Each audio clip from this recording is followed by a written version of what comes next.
You can't see it, but when it's missing, the whole plate design can just fall apart. Let me show you the one thing that makes your plating feel complete. If you've ever looked at a dish and thought, why does it look so good? And then tried to recreate it, but it felt something was off. That's probably because it's missing one thing: unity.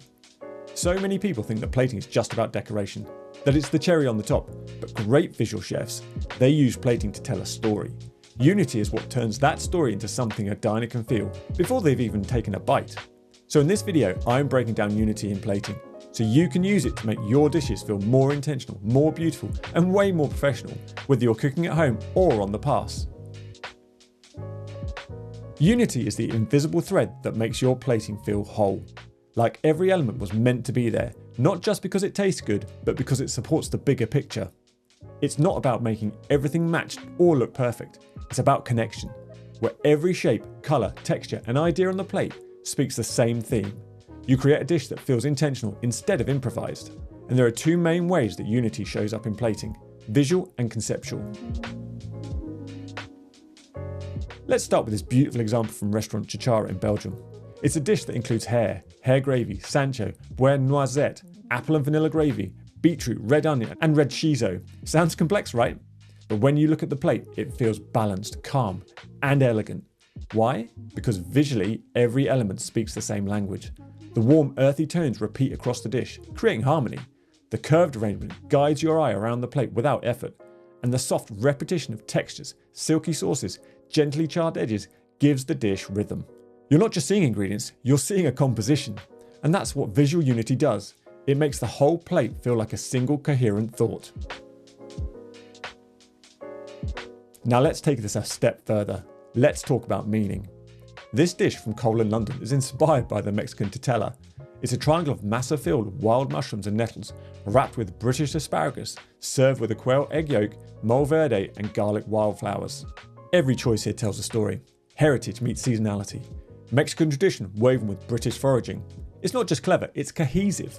From the ingredients to the plating style, everything supports the narrative. That's conceptual unity. It's about having a clear idea behind your dish and making sure every element contributes to it. Whether it's a personal memory, a seasonal theme, or a tribute to a place, conceptual unity is what turns good plating into meaningful plating. Unity isn't just about making your plate look good, it's about making it feel intentional. When a plate is unified, it doesn't just attract the eye, it holds it. It invites the diner in and gives them a clear sense of what this dish is about. Without unity, even technically well-executed plates can feel a bit disconnected or messy. You may have bold flavours and beautiful elements, but if they don't relate to each other, the story gets lost. Unity sharpens the story. It brings focus. It ensures everything on the plate, every texture, colour, layout and choice works in harmony. And that harmony is what elevates the dish from being a random collection of good ideas to a singular, powerful composition. It's the difference between a photo that looks nice and one that makes you feel something. The difference between a song and a symphony. Unity is what makes your plating memorable. Now, if you followed this channel for a while, you may have seen a previous video of mine where I talk about the CRAP framework, which is contrast, repetition, alignment, and proximity. I'll link to it here or down below, but here's a quick overview of how it specifically helps you to build unity. Unity and contrast are not opposites, they're partners. You need contrast to add energy, to stop the plate from feeling flat. But that contrast needs to be grounded. A crispy element and a smooth puree can coexist, as long as they echo each other in shape or colour.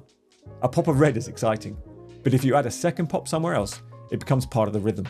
Contrast brings interest, unity makes sense. It's the repetition that creates rhythm. Whether it's repeating a circular shape, a colour or a texture, it builds a sense of cohesion. A yolk, a quenelle or a dot of sauce, if they share the same form or shade, they feel related. But don't overdo it. Too much repetition flattens the plate. You want it to feel connected, but not so much that it feels copy and pasted. This is the invisible skeleton of the plate. Aligning elements along a line, arc or triangle orders your layout. A linear presentation creates tension and sophistication. A radial layout, where everything points outwards, creates softness and balance. Either way, alignment guides the eye and helps your plate feel structured. Things that sit near each other feel like they belong together. It's just that simple. Keep your pickles close to the meat, for example. Nestle your garnish where it supports the star. Proximity creates relationships. And when you use space wisely, drawing elements together or pushing them apart gives the plate clarity. Now, if this crap framework is starting to click with you, then you're going to love what I've got coming next. This framework, along with loads of others, is broken down in much more detail in my upcoming book, The Plating Gym. It's basically a visual workout plan for building stronger, more creative plates, whether you're a home cook, new chef, or just someone who wants their food to look as good as it tastes. So if you want to go deeper into this stuff, hit the link in the description and join my waitlist. You'll be the first to know when it's ready, and you'll get access to some early crowdfunding sneak peeks or behind the scenes content. And if you want to start improving your plating right now, grab my free Plate Like a Pro checklist.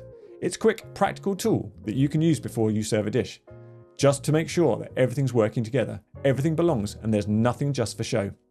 The link's down below. It's totally free and super useful, and it's been downloaded by thousands of chefs and food lovers from all over the world. I'm also dipping my toe into memberships, and have just started a simple YouTube option. So if you fancy supporting this channel to help me create more and better content, then you'll find the join button beneath this video. Right, back to it. So far, we've talked about how your plate looks, but now let's go deeper. How does it feel? Conceptual unity is what gives your dish depth. It's not just about layering or spacing, it's about why you chose those ingredients, that colour palette, that style of presentation. Ask yourself, what am I trying to say in this dish? What's the memory, the place, the idea behind it? Does everything on the plate contribute to that story? A spring-themed plate should feel fresh and lively. Herbs, bright greens, maybe a delicate flower or two. It's not just because they're pretty, but because they say spring. A plate inspired by a Sunday roast. Perhaps it's deconstructed or abstract, but it still needs warmth, the weight, the nostalgia. When conceptual unity is strong, a diner won't see a beautiful plate. They'll feel something. And when plating becomes emotional, it's not just visual. Now here's a trap I see a lot of people fall into, thinking that unity means that everything has to match. It doesn't. If every element is soft, round and beige, sure, it's unified, but it's also boring. There's no tension, no contrast, just no life.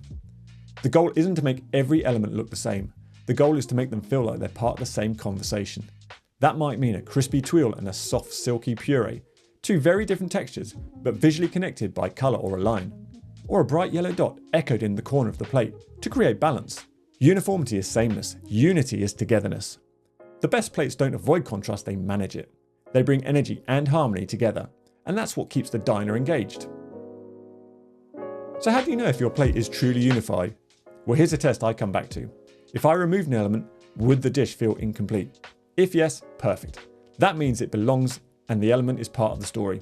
If no, if the dish still works or even works better without it, then it probably didn't need to be there in the first place. Unity gives you clarity. It helps you decide what stays and what goes. Not every ingredient, texture or flourish has to make the cut. Only the ones that matter. That's how you move from plating with instinct to plating with intention. Unity is what ties everything together. It's the feeling of completeness that elevates your plating from nicely done to wow, that's a dish. You don't need rare ingredients or avant-garde tools to achieve it. You need clarity, a point of view, and a willingness to edit. When you plate with unity, your dishes don't just look good, they make sense. They connect with the diner, they tell a story, and that's where the magic lies. If you want to go even deeper into plating, composition, colour, layout choices, and yep, even unity, check out my Plating Gym series of videos. I break it all down in a way that's practical, visual, and actually useful in the kitchen. Hit the link and I'll see you there.